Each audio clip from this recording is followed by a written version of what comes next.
एक सहृदय व्यक्ति के अनुभूति अछि जे ई बीमारी कोरोना कोनो बीमारी नहीं अछि, अपितु मनुष्यक बीच जाहि प्रकारक बनावटपन छल ओकरा उभारि कऽ सतह पर आनि देलक। श्रमिक वर्गक दारूण परिस्थितिक चित्रण करबाक सार्थक चेष्टा कयलहुँ अछि।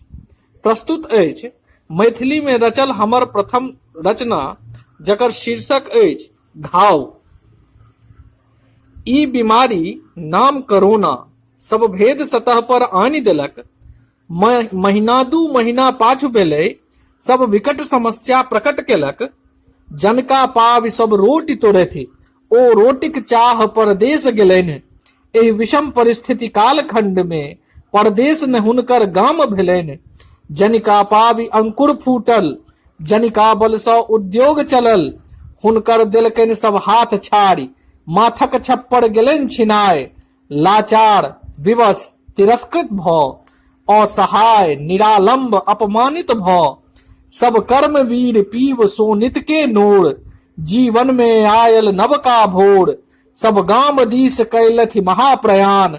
जी अब मरब आब अपनहि गाम, रस्ता छल अखनो अगम अथाह। दृढ़ संकल्प सँ होयत निर्वाह, पग पग में अबनी नापि देलथि। परदेश छाड़ी सब गाम गेलथि, पैरक फोका नहीं कष्ट देलक। परदेश जे हमरा संग केलक, पैरक घाव तो पुनि भरि जायत। हृदयक घाव कहू हम कोना मिटायब। आज हम करैत छी भीष्म प्रतिज्ञा, पुनि घुरि ओहिठाम हम नहीं जाय के नहीं करब अवज्ञा। पुनि घुरि ओहिठाम हम जाय के नहीं करब अवज्ञा। विश्वास अछि जे भाव के धरातल पर अपने सब के निश्चित रूपे स्पर्श केने होयत। धन्यवाद।